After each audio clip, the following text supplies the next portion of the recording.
crap.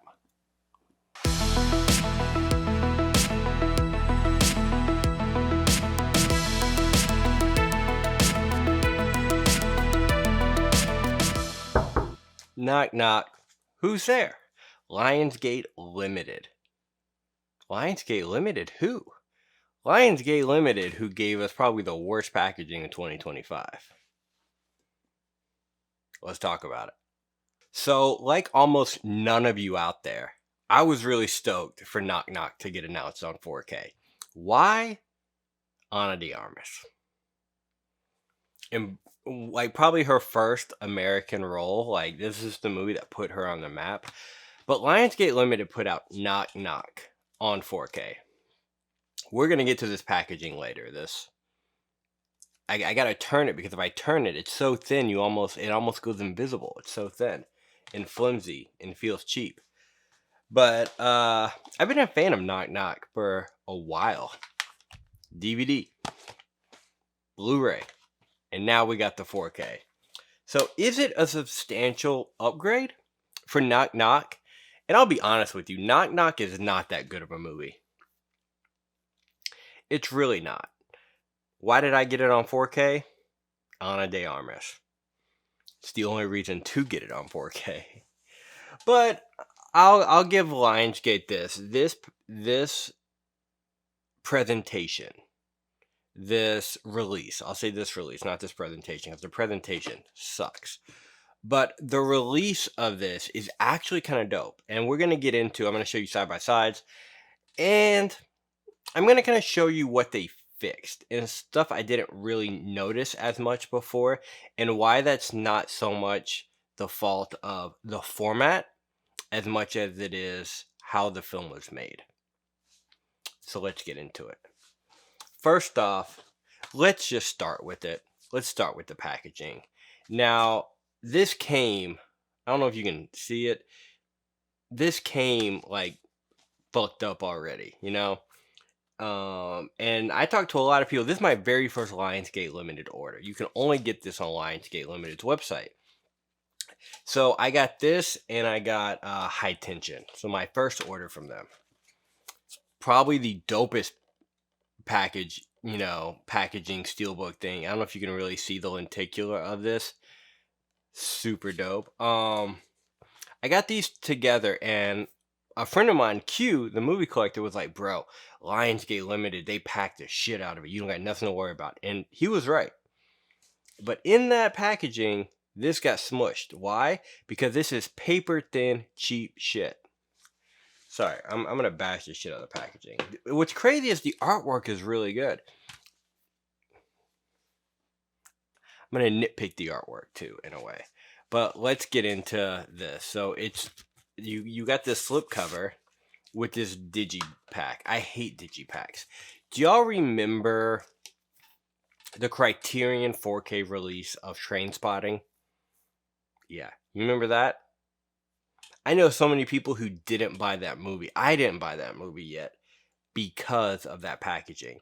After this, I realized, you know what? Packaging is so much easier to redo. It's so much easier to redo. But we got this, which honestly, I like this one piece. Like this, like one piece art. Like when you look at it, it all goes together with one piece. I like this. I'm keeping this. I'm not keeping this in here, but even this art is dope.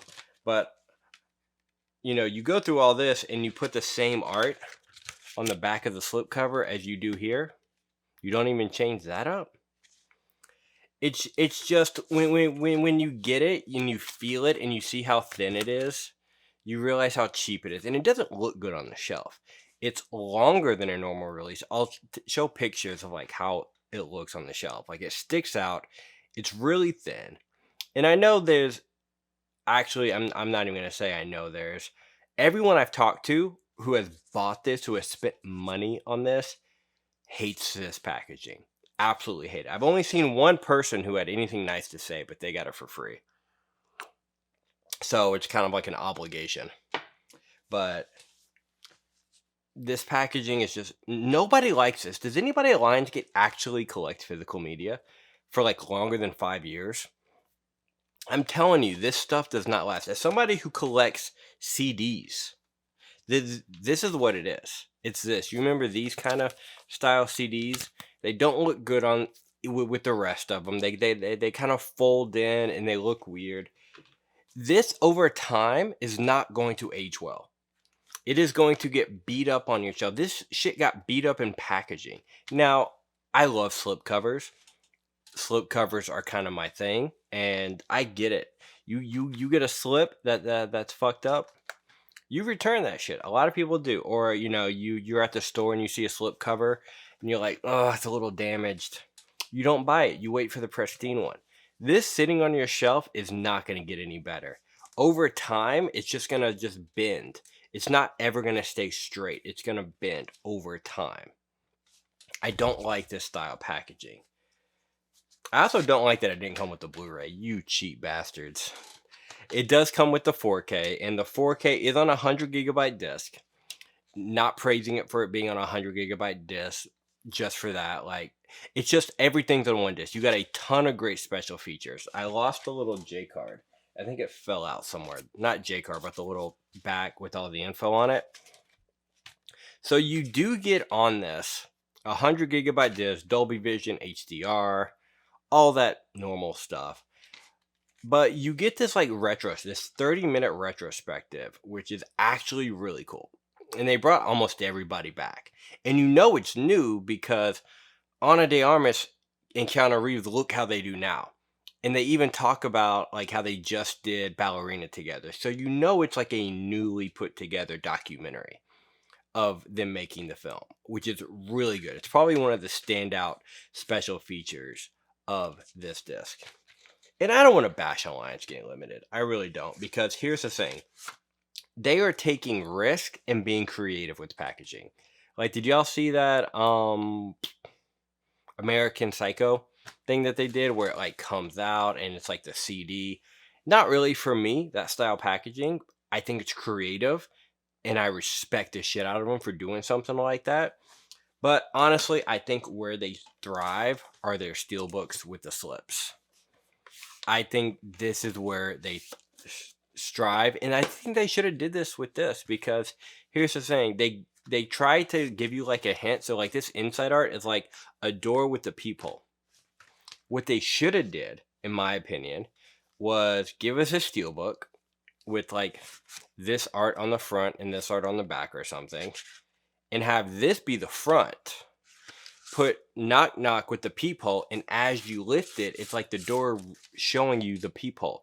Do y'all remember that Strangers Chapter 1 steelbook of the slipcover that had the door with the peephole? They could have done it here only because they wasted so much of this shit with this.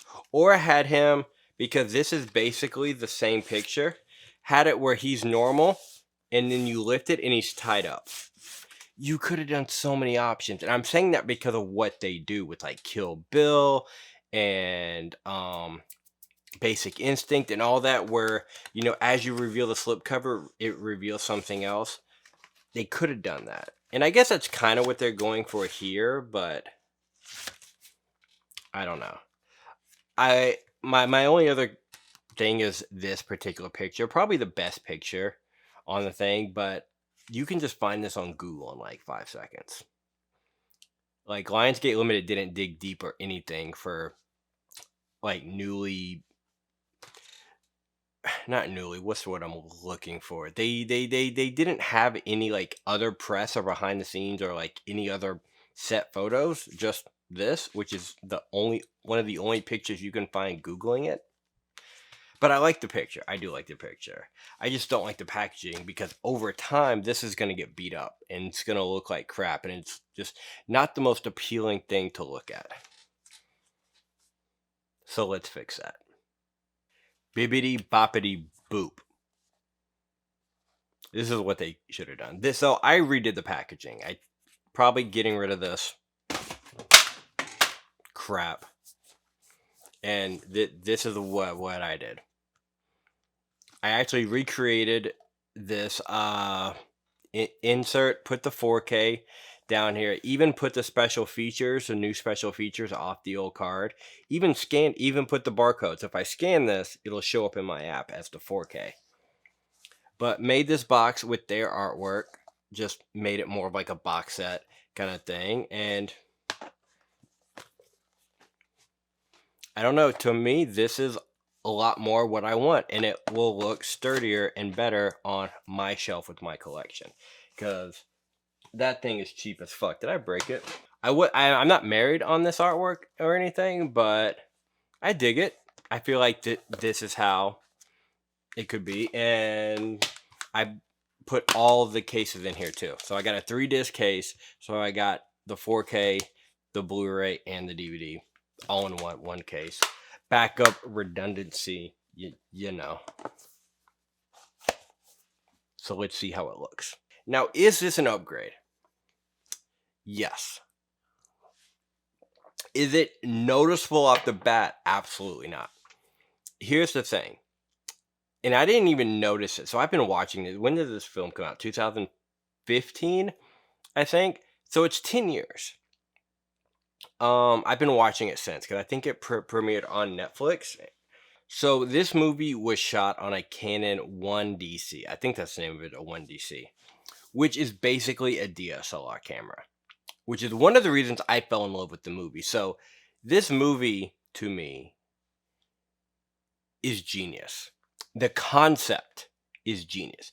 The execution is not.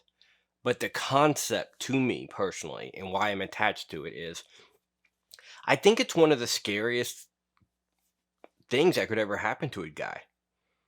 2 girls show up at your house looking as good as they do, and basically like fuck you up in a way. Now, I respect this movie on multiple levels for different things.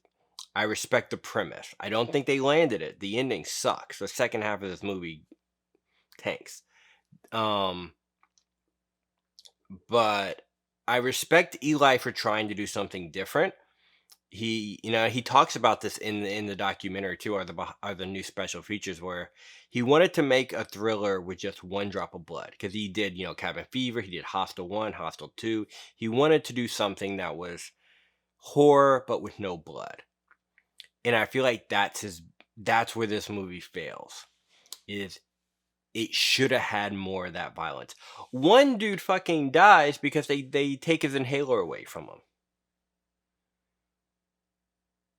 I'm not making this up. They literally take his inhaler and he dies. Kind of a thing. Keanu gets stabbed with a fork. So, by the way, which I thought was funny, this image is in reverse. He gets stabbed on the other side of his chest. So this is just the same image but flipped. Just a fun little fact. Because I was watching the movie and I'm looking at the thing like, wait, that strap is on the other side. Wait, he got stabbed on the other side. So they basically horizontal flipped this image. Just stupid fun fact. Thought you might be interested in. But I also respect this for how they shot it. Eli Roth shot this and the Green Inferno, which I have somewhere up here. Green Inferno at the same time, basically back to back. He shot this first and then he did Not Knock. He shot this movie on a Canon C300, which is a very high, at the time, you can buy that camera now, like at the Mark 1, for very affordable. I shot my first feature on that film, on that camera. He shot Knock Knock on an even smaller camera. That camera, and I double checked, I looked it up, can only shoot 8-bit 4K. It can shoot 4K. It was one of the very first early Canon cameras that could shoot 4K. I think the 5D Mark II at the time could also shoot 4K. I'm getting technical with the camera stuff, but I want to emphasize 8-bit. 8-bit is a very... I'll show you. You get banding with 8-bit, okay? Like here's a reference. 8-bit and 10-bit, you can see this banding. So when I'm watching this Blu-ray, now granted, I've watched this Blu-ray a ton of times. I've watched a DVD a ton of times. I've never watched it on an OLED TV. So I watched them both on an OLED TV. And when I'm watching the Blu-ray, I was like, Ooh, there's some banding. Obvious banding. Now, I saw it. Now, when I ripped it off the disc, you can still see it, and I'll point it out. But here's a picture I took off my TV of the two. Now, this is just this particular photo is just off my phone of the TV, and you can really see it shows up a lot more on the TV. It doesn't show up throughout the whole film, but just in more of the darker scenes, especially like the best scene in the movie is the threesome, the sex scene. I feel like that scene is where you see all the flaws of this, which the 4K does fix, I will say.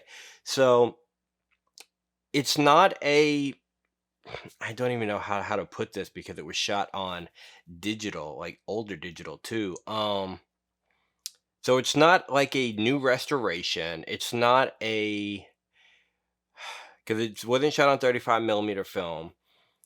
I don't know if they upscaled it or I don't know if they just re-exported it with a much higher compression, which is probably what they did, and added HDR and Dolby Vision, because it really fixes the compression issues that the Blu-ray had already with this, but the movie was shot in 8-bit, like 4K, but 8-bit. So, and I double checked. It doesn't output 1080. It doesn't output 10-bit. Some cameras will shoot 8-bit internal and output 10-bit to get higher quality. That's super techie talk for this channel. But just to let you guys know. So, there was something else I noticed, which the 4K does enhance a little bit. So, if you ever watch movies shot on film and you see like film restorations, like from the 70s or 80s, or even the 90s, and they have like one or two scenes that just, ooh, you could tell it was like really dark and it just looks a little like rough, and you can forgive it. It's like film grain, you know. This has digital grain, and there are parts where you can really see it. I'll like point out one or two where you look and you're like, ooh, you see like the lines, you're like, ooh, that's like really crazy digital grain. But they're shooting, which I respect, and one of the reasons I've always loved this movie was they shot this so cheap. I think they shot it for $3 million at the time, and they used this little tiny DSLR camera to shoot, which is, for at the time I was in the process of making my first movie, Hell of a Night. So that was extremely like influential on me, that, oh, big Holly, you know, to me it's like big Hollywood movies are shooting their movies with Keanu Reeves on this, because he did this right after he did John Wick. John Wick wasn't even released yet, and they talk about that in the special features, or the new like look back at it, how like he was showing him John Wick, like the rough cut, while they were on set making this, because neither one were out. But you know, I've been asked by a few people, like, is it worth upgrading? Honestly, yes. I think the special features really help make it. That look back is absolutely amazing. It's 30 minutes long, and they bring everybody back. I mean, you got Ana de Armas, you got Keanu Reeves, you got Eli Roth, you got so many, like all the actresses in it now. Like nobody was too big to come back for this, which I absolutely loved. And I think the compression is better. I think it's probably the best it's ever looked, but the problem is it's stuck to Lionsgate Limited. Like you can't just go to the store and buy it. You can't just go on Amazon and buy it. You have to buy it through Lionsgate Limited. So I don't think enough people are gonna buy it, and I think enough people have shown off this crappy um digipack. Is it a digipack, digibook? I don't know what it is. I think it's a digipack. This is fun. Like honestly, just this is not as bad if if it had come in like something bigger, like a Second Sight does this, where they have their box sets and they have like the digipack, you know, but it's in something. But like this slipcover is not it. Like it's going to, over time, you can't really see, but it's going to get pushed and it's going to get worn on the shelves. I don't fault it for this. This little digipack thing is not that bad. It's the slipcover that really ruins it. But yeah, just make your own. Even if you don't need a box set, get a case, print your own thing out, and put it in a case. I think it looks way better personally, but you can also make a box set for it. like I did. So that's kind of my review of it. Is it better? I think so, only because I really noticed the banding in a lot of the scenes on the Blu-ray, which I never noticed before. And I think I credit that to the OLED TV. Like, I'm like, damn, this looks good. Like, I'm watching it, like, I kind of like the Blu-ray a little bit more. You know, it's a little brighter, it's a little bit more saturated. And then you're like, oh, whoa, you get, yeah, it's rough. I wish they had done like more of an extended cut with it or something, like something new. But that's not here or there. As much as I'm shitting on this packaging, and I said this early in the video, I give Lionsgate Limited a lot more credit for the creativity they're experimenting with. But I will say I am making a worst packaging list of 2025, and they have 2 on there already. This is on there, and they're I'll give them, like I said, I'll give them credit for creativity. What was it, that Freaky Tales movie that they did, and they did this like I think the 4K, maybe there was the Blu-ray, I don't know, came in like this VHS style case. But the way they show it off on the thing is that it's 2-layer. It's like a 2-disc thing, and they each have their own slot. No, who was it? A bunch of friends got it and showed me. It's one slot with stacked discs. So the artwork and the final package aren't the same thing. So that's why it's going on there. This just feels cheap and flimsy, and it's super skinny. Does not look good on a shelf, and I literally don't know any collector who likes this. I have seen nothing on social media but people bashing this thing. Like I said, I've only seen one good review on it. I'm not gonna say names, but this packaging is it does not look good at all. I don't even like the font, to be honest. I don't like the font. But the print quality, the glossy quality is really good. So what I'll probably do, I don't know if I'll do it here. I'm going to take this clear thing off and probably just put this like on the shelf as display, or put it up, because I like this a lot. This is really cool. But this hoe ain't going on the shelf. Build your own shit, make it better. Because Lionsgate is taking the cheap route with some of this shit. Not all of them. I'm being mean right now, but it's crap.